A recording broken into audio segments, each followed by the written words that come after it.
नमस्कार, good morning, सुप्रभात सभी को। हमने पिछली कक्षाओं में कारक के बारे में पढ़ा था।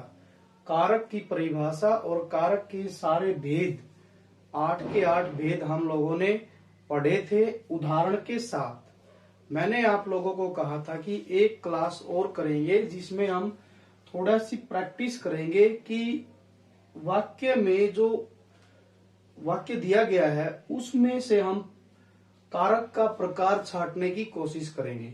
और इसमें मैंने कुछ उदाहरण लिखे हैं, वाक्य दिए हैं, कुछ 10-12 वाक्य लिए हैं। तो इनमें मैंने पर्टिकुलर शब्दों को अंडरलाइन किया है। तो वहां से हम जो है कारक की विभक्ति के आधार पर ये पता लगाने की कोशिश करेंगे कि किस वाक्य में कौन सा कारक का भेद है। तो जो है कारक के जो 10-12 उदाहरण हैं इनको हम शुरू करते हैं।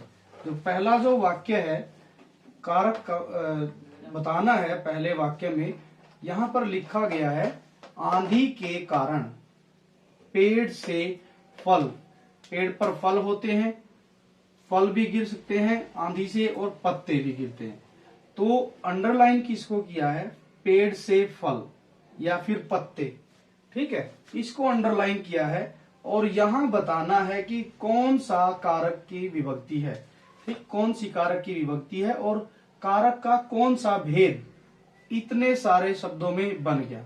तो देखिए, पेड़ से फल और पत्ते गिर गए, इसका मतलब हुआ जब आंधी चली तो आंधी के चलने से पेड़ से फल गिरकर अलग हुए हैं। फल जो लगे हुए थे, पत्ते जो लगे हुए थे पेड़ पर, वो सारे जो है पत्तों में से कुछ पत्ते जो है पेड़ से अलग हो गए, वो जमीन पर गिर गए। तो यहाँ पर अलग होने का भाव है, और अलग होने का जहां पर भाव होता है वहां पर कारक जो होता है अपादान होता है, अपादान कारक होता है। क्योंकि हमें पता है अपादान कारक की जो विभक्ति है वो है से या फिर अलग होना।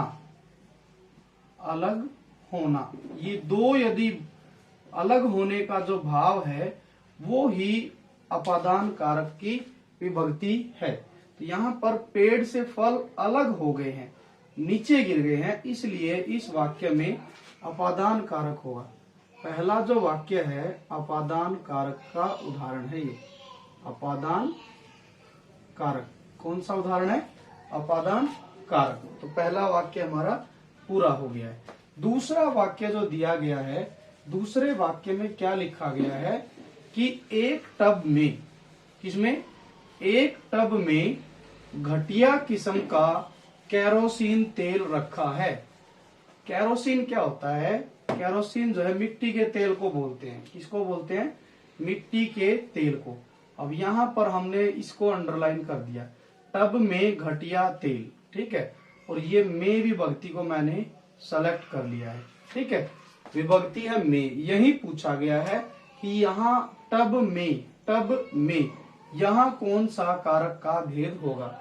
हमें पता है कि एक प्रकार होता है अधिकरण, अधिकरण एक प्रकार होता है कारक का।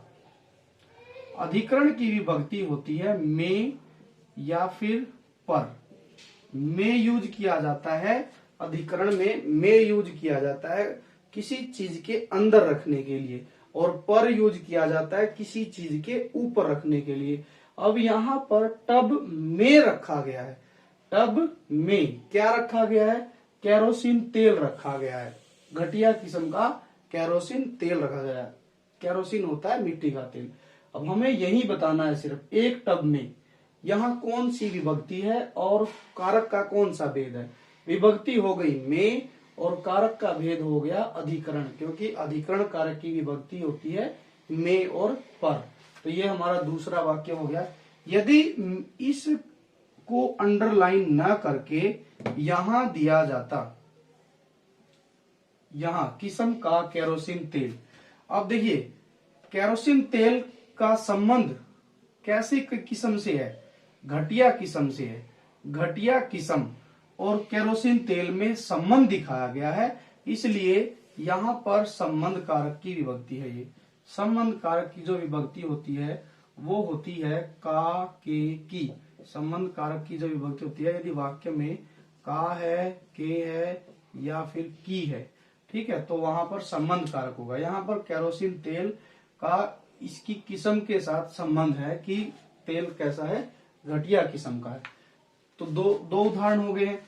इसके बाद तीसरा देखते हैं। तीसरे में क्या दिया है, राजेश ने साबुन से बार बार हाथ धोया। हाथ धोए, हाथ धोए। अब देखो यहां पर विभक्ति है, ठीक है, से।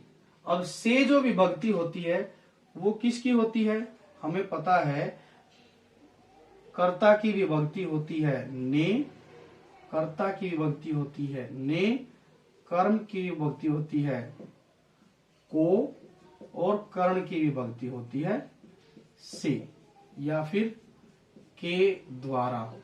इसका मतलब हुआ जब वाक्य में कोई काम करने के लिए किसी दूसरी चीज की सहायता ली जाए तो वहां पर कर्ण कारक होगा, ठीक है। राजेश ने हाथ धोने के लिए किसका सहारा लिया, किसकी सहायता ली, साबुन की लिए। यहाँ दो तरीके से आ सकता था, राजेश ने साबुन के द्वारा बार बार हाथ धोए, ये भी ठीक है, और साबुन से बार बार हाथ धोए, ये भी ठीक है।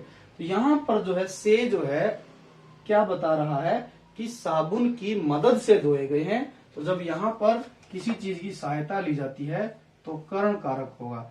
इस वाक्य में से विभक्ति को सर्कल किया गया है, गोला लगाया गया है, तो यहाँ पर कर्ण कारक की विभक्ति है।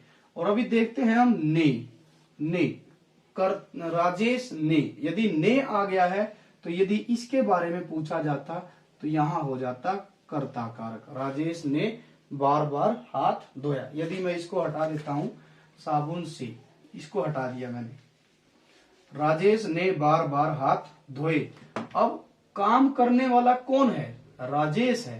काम करने वाला राजेश है तो ये कर्ता बन गया, और कर्ता की विभक्ति क्या होती है, ने होती है। तो इस तरीके से इस वाक्य में कर्ता कारक हो जाएगा। इसके बाद है हॉकी मैच देखने के लिए एक टोली होता है समूह, ग्रुप,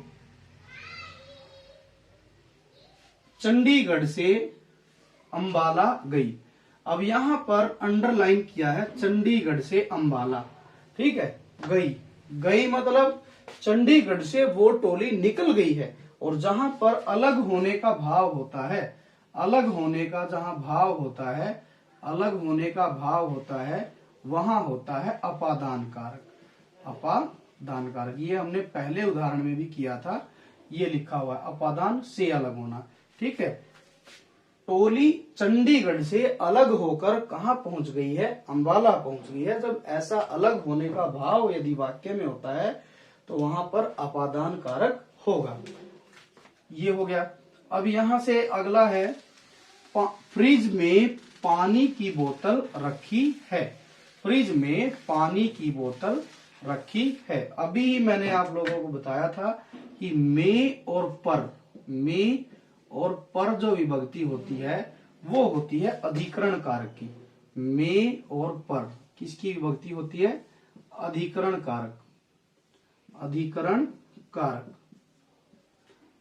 कारक की विभक्ति होती है में और पर। अब यहाँ पानी की बोतल कहाँ रखी है, पानी की बोतल रखी है फ्रिज में। और में जो होता है ये बताता है कि चीज किसके अंदर रखी है, ठीक है, किसके अंदर रखी है, फ्रिज में। तो इस वजह से यहाँ पर विभक्ति में है तो कारक कौन सा हो जाएगा, अधिकरण कारक हो जाएगा। इसके बाद यदि मैं कहता इस पे मैं यदि सर्कल नहीं लगाता, में पर सर्कल नहीं लगाता और यहाँ लगा देता कि पानी की बोतल रखी है, तो बोतल किसकी है, पानी की। किसकी है, पानी की। बोतल में और पानी में संबंध हो गया।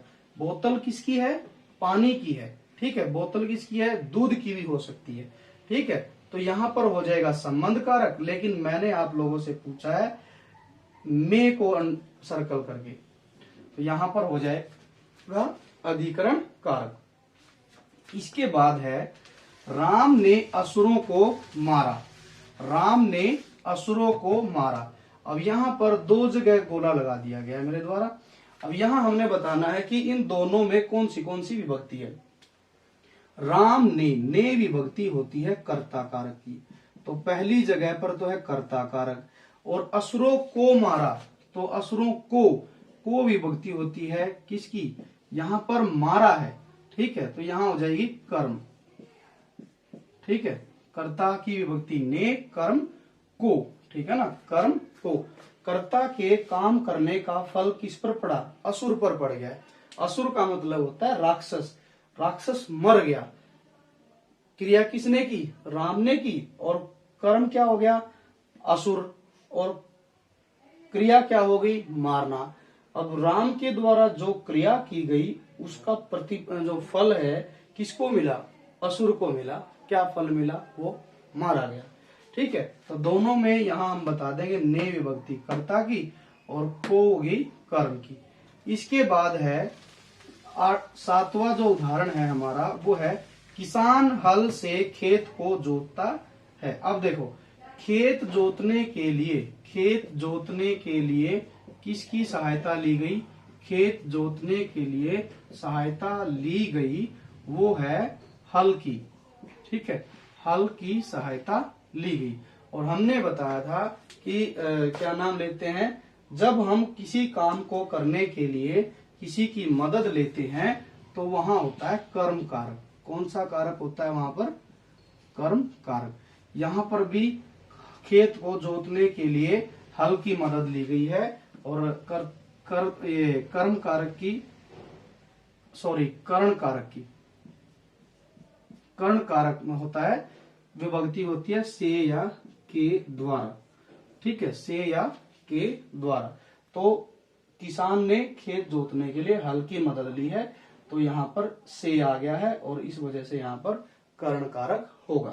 इसके बाद है पक्षी पेड़ से उड़ गए। अब मैंने जो सर्कल अंडरलाइन किया है वो किया है से को। यहाँ पर पक्षी जो है पेड़ से अलग हो गए हैं। पेड़ से क्या हो गए, अलग हो गए हैं। यहाँ पेड़ से अलग हो गए हैं, तो यहाँ पर अलग होने का भाव है, तो यहाँ पर हमारा कौन सा कारक हो जाएगा, अपादान कारक। कौन सा कारक हो जाएगा, अपादान कारक। आगे है गंगा हिमालय से निकलती है। हिमालय क्या है, पर्वत है। हिमालय पर्वत से निकल गई है।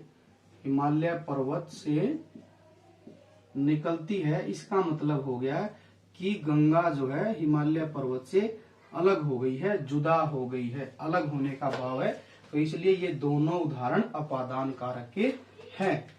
इसके बाद है 10वां जो उदाहरण है वो है राकेश माँ के लिए। राकेश माँ के लिए दवाई लाया। इसमें आप लोग सोचो, राकेश माँ के लिए दवाई लाया। अब आप सोचो इसमें कौन सी कारक की विभक्ति है और कारक का कौन सा भेद है। ट्राई कीजिए, पढ़ो इसको। राकेश माँ के लिए दवाई लाया। अब हमने पता किया कि विभक्ति है के, अब और लिए, के और लिए। अब याद करो के लिए किस कारक की विभक्ति है, किस कारक की विभक्ति है। देखो दवाई लाया, यहाँ लाने का भाव है, लाने का भाव है, देने का भाव है, ठीक है। तो वहां पर मैंने आप लोगों को बताया था कि वहां पर संप्रदान कारक होता है। संप्रदान की विभक्ति ही क्या होता है, के लिए। जहां पर दान देने की बात आती है, दान देने की या सहायता करने की बात आती है, ठीक है, सहायता करने की बात आती है या दान देने की बात आती है, वहां पर संप्रदान कारक होता है। और संप्रदान कारक होगा तो इस वाक्य में भी क्या किया है, माँ के लिए दवाई लाया है, और माँ के लिए दवाई लाया है, तो यहाँ पर कौन सा कारक होगा, संप्रदान कारक। विभक्ति है के लिए। चलिए ये भी हमारा 10वां उदाहरण भी हो गया है। इसके बाद एक और उदाहरण है कि आदमी ने कुल्हाड़ी से पेड़ को काटा। 11वें नंबर का है। आदमी ने कुल्हाड़ी से, अब देखो काम करने के लिए किसकी सहायता ली? कुल्हाड़ी से पेड़ को काटा। ठीक है, इसमें है ना 3 विभक्तियां आई हैं, ध्यान दो, 3 विभक्तियां। ध्यान से देखेंगे, आदमी ने भी विभक्ति है, ने भी विभक्ति है, हमने इसको ट्रायंगल से बंद कर दिया। कुल्हाड़ी से यहां मदद ली गई है कुल्हाड़ी की, और यहां पर को, एक ही वाक्य में 3-3 कारक की विभक्तियां आ गई हैं। अब हम तीनों को देखेंगे कौन कौन सी कारक का भेद है। देखो, आदमी कर्ता है और कर्ता की जो है विभक्ति होती है ने, तो यहां पर तो हो गया ने, है तो कर्ता कारक, यहां तो हो गया कर्ता कारक। अब यहां क्या है? सहायता की किसकी ली गई है पेड़ को काटने के लिए? कुल्हाड़ी की, तो यहां पर हो जाएगा करण कारक। यहां पर क्या हो जाएगा? करण कारक। अब तीसरे में आप थोड़ा सोचो, थोड़ा सा दिमाग लगाओ, ध्यान लगाओ कि को विभक्ति किसकी है? को विभक्ति, देखो पेड़ को काटा है, तो यहाँ पर ये कर्म जो है, कर्म है पेड़, और क्रिया क्या हुई? काटना। क्रिया का फल किस पर पड़ रहा है? पेड़ पर। क्रिया जबकि आदमी ने, तो इसका फल किस पर पड़ रहा है? पेड़ पर पड़ रहा है कि पेड़ क्या हो गया? कट गया। तो यहां पर हो जाएगा कर्म कारक, यहां हो जाएगा कर्म कारक। ये है हमारे तीनों जो है अलग अलग कारक एक ही वाक्य में। इसके बाद है एक और उदाहरण है, लड़की ने फूलों से रंगोली सजाई। लड़की ने फूलों से रंगोली सजाई। देखिए, अब यहां पर भी है ना, ढूंढो विभक्ति क्या है कि लड़की ने फूलों से। ध्यान देंगे, अपने आप खुद से ढूंढने की कोशिश करो विभक्ति। देखिए, ट्राई कीजिए, पढ़िए सेंटेंस को। सेंटेंस पढ़ा तो हमें कौन सी विभक्ति मिली? ट्राइंगल में इसको बंद कर दिया, ने मिली है और एक से मिली है। देखो, अब इन दोनों को हम देखेंगे कि कौन सी विभक्ति में कौन सा कारक है। लड़की ने रंगोली सजाई, यदि मैं इतने को छिपा देता हूं, इतने को, तो सेंटेंस हमारा बन गया लड़की ने रंगोली सजाई। मतलब रंगोली सजाने का काम कौन कर रही है? लड़की कर रही है, और इस वजह से यहाँ पर कर्ता कारक हो जाएगा। इस वजह से क्या हो जाएगा? कर्ता कारक, कर्ता कारक, क्योंकि काम करने वाली कौन है? लड़की है।